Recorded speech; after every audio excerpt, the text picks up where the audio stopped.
Love is dynamic in action and contagious in effect.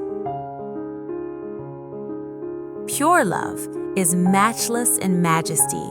It has no parallel in power, and there is no darkness it cannot dispel.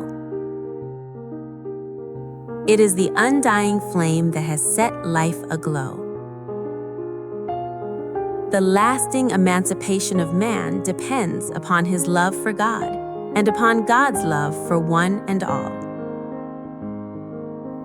Where there is love, there is oneness, and in complete oneness, the infinite is realized completely at all times and in every sphere of life, be it science, art, religion, or beauty.